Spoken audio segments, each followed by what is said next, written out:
Hello, everyone, and welcome to the Marriage Melody, where we are composing a lifetime of love and happiness.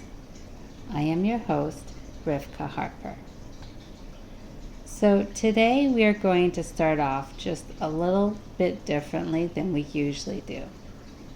And I want you to take a few moments to just sit down and assess how things are going. If you've been listening for a while and have been doing the exercises, look back and see how much you have grown and see how much your relationship has grown. I know there are some women who will be able to see the changes very easily, and for others it won't be quite as obvious.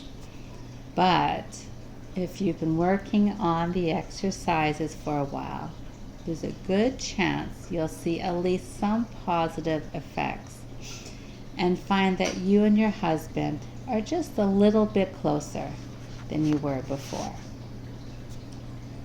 And when you see it, celebrate it. You are doing amazing. And even if you can't see it yet, don't worry. Don't get discouraged. Keep at it. Marriage is not easy. Remember that each person is unique, and therefore each relationship is unique. And there's going to be different needs in every relationship. And remember, marriage is something that is very, very special in God's eyes. Put forth your effort, and don't forget to ask Him for help. He is there rooting for you and waiting for you to call out to Him when you need Him, because He really does want you to succeed.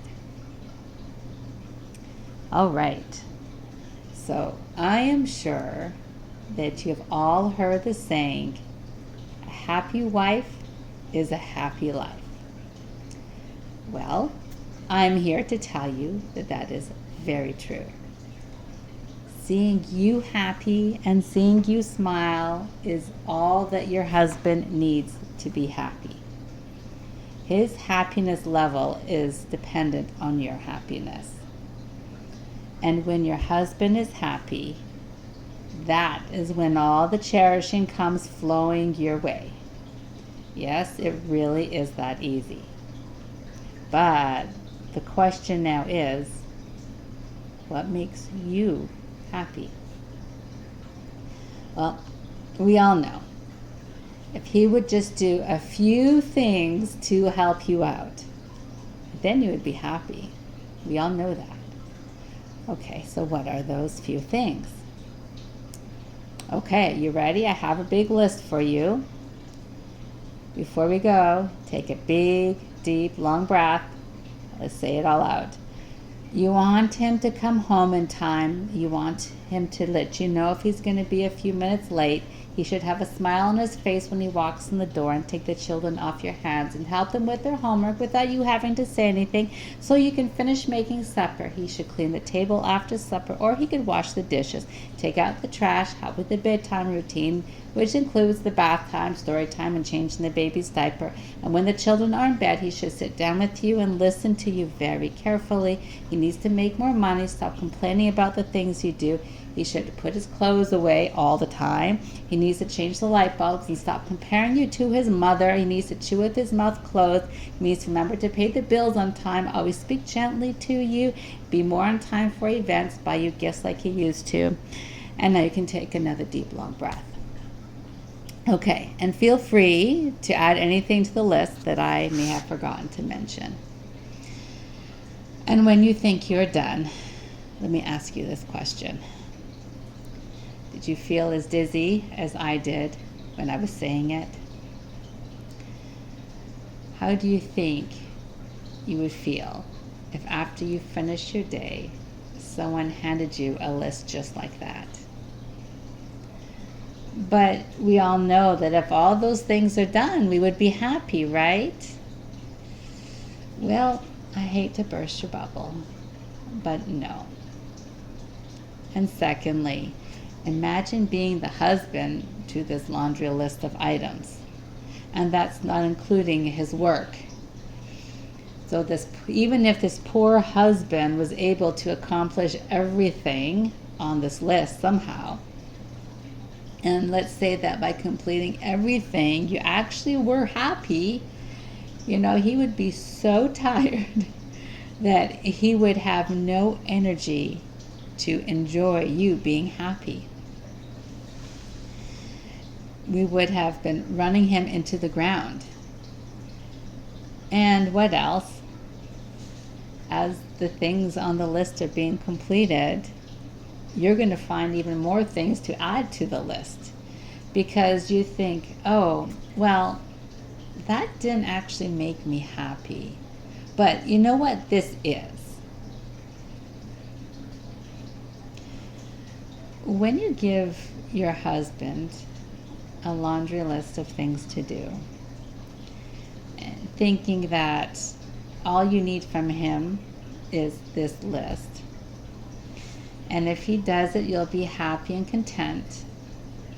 You know what? You'll actually find that you're neither happy nor content. And as usual, don't take my word for it. You can try it out.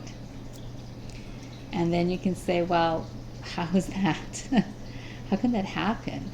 Or how can we ask our husbands to do so much, but yet at the end of the day, we are left with this feeling of emptiness, this big void that's inside of us? And the answer is that we are confusing what we want with what we actually need. Wants are things that are nice to have, but they're not required. These are things that we can live without. They're just, when our wants are done, it's a perk. It's, this bonus thing that we get. And it just maybe makes our life a little bit easier, but they're not required. A need, on the other hand, is something we cannot live without. When we don't have our needs met, that's when we feel empty, like something is missing. And that's when we start grabbing for anything that we can get our hands on. And it's like that twig in the water there. If we're drowning, that grabbing onto that twig is not going to save us. It won't hold us up. We need a life preserver, right? We need something that's going to be able to hold our weight. So, for example, that extra scoop of ice cream or the extra piece of chocolate it's more of a want. It's not a need. Okay, well, maybe that wasn't a good example. Maybe the chocolate is more of a need, but you get the point.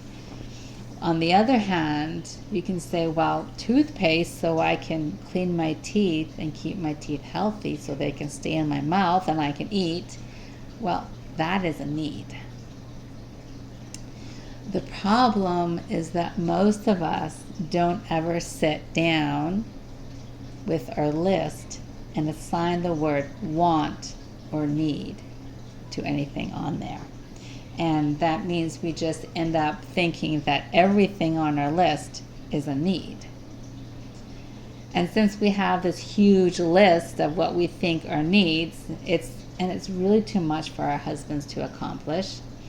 Our husband has to pick and choose what he does in hopes that maybe this thing or that thing will be the thing that really makes us happy. And so instead of just throwing out a whole list to our husband, what we need to do is to give him just the top 2 or 3 of our needs to fill. That's it. Just 2 or 3 needs. Not much. Okay? It's almost not quite a list. And your needs are going to be different than my needs or anyone else's needs. We're different people. We're unique people. But when our top needs are met, that is when we find that we are satisfied, we are content, and yes, we are happy. And at the same time, we're not running our husband into the ground, so he has energy to enjoy our happiness, which, by the way, is one of his top needs. So you get 2 for the price of 1. You can't beat that. Now, here it is. This is the recipe for finding your top needs. The first thing you need to do is find a time and a place where you can give yourself 1 hour. Some quiet area where you can close the door and be by yourself for 1 hour. And this is probably, I know, the hardest part of the whole exercise. Okay, finding the time. Then you're going to take several pieces of paper with a pen or pencil. You need to sit down and write absolutely everything you could ever want from your husband. Even the most outrageous things, such as appearing at your door, wearing a suit of armor, riding on a white stallion to save you from the fierce dragons, aka the children. So any dream or any thought that you could ever have and that you might ever want him to fill in any way, with no regards as this is a need, this is a want, it doesn't matter. Is it realistic? Is it not realistic? It doesn't matter. Write it down. When you think you're done, just sit there a little bit longer, because you'll probably have a couple more things that will pop into your head. Many ladies find that they fill up several pages. So just keep writing. Don't worry. The next step is you're going to go line by line, and you're going to cross out all the things you don't need. So you need to ask yourself, line number 1, can I live without this? You have to be honest, okay? And if you answer yes, then you need to cross it out and go to the next line. You'll just ask yourself the same question, item number 2. Can I live without this? If it's yes, you cross it out. If you answer no, I can't live without it, skip it and then go on to the next line. Now, after you've gone through your entire list, you'll probably be left with a dozen or so lines, the items that you cannot live without. And if you have much more than that, probably go through the list again and see if maybe there is actually a want in there. You know, see if there's something else that you can take off that's not really a need. Don't cross it out if it's a need. Keep it on the list. When you're done,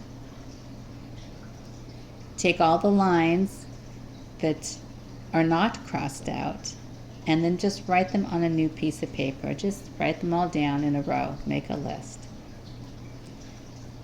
These are your needs. Now, this is where the magic comes in. You're going to take all your needs.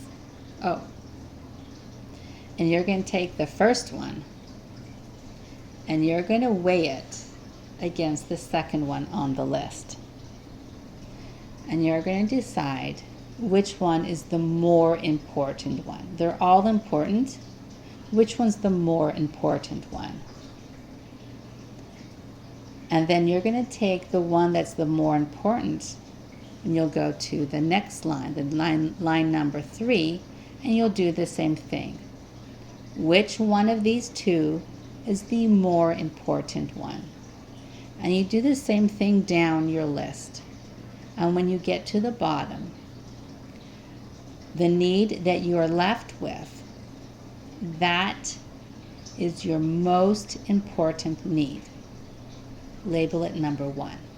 This one is your top need. You need this. Now, you're going to go back to the top of your list, and you're going to start from the top and find the next one. It's either going to be line number 1 or line number 2. Which one is the next one on your list? And you're going to do this whole procedure again. You're going to weigh 2 of them, find the one that's the more important, take the more important one with the next one on the list and decide which one is more important.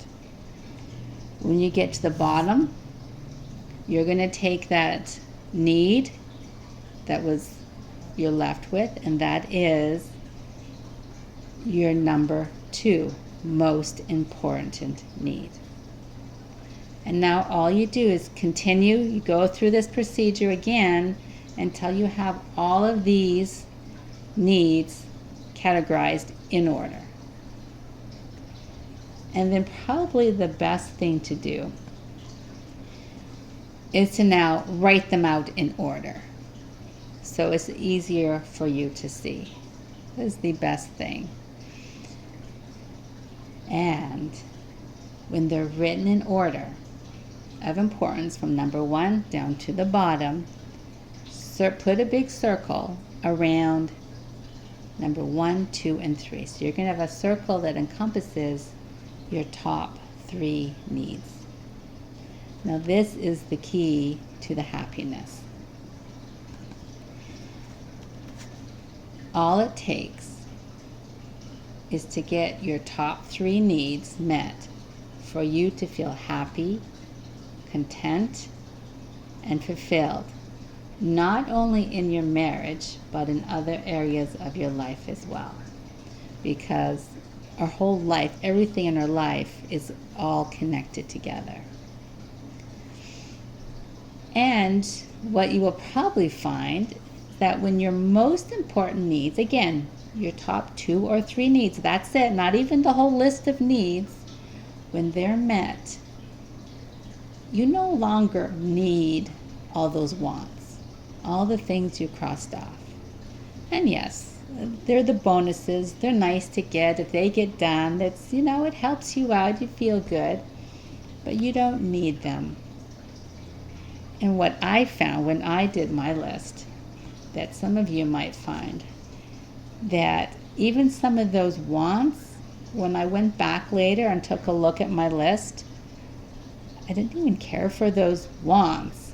They weren't even a want anymore. There's a few of them that, most of them I liked those wants, but there are a few of them that if someone were to do them for me, I'd be like, oh, okay, thank you. But yeah, I wouldn't even think about them anymore. So the homework for this week is I want you to sit down for an hour with your paper and your pen, and you're going to find your top 3 needs.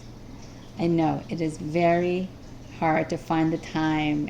An hour is a lot of time. Relatively speaking, it's a lot, I know.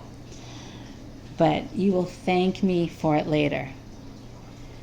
And if you can't do it right now as you're listening, then right now come up with the time over the next week that will probably be a good time, and put a reminder on your phone.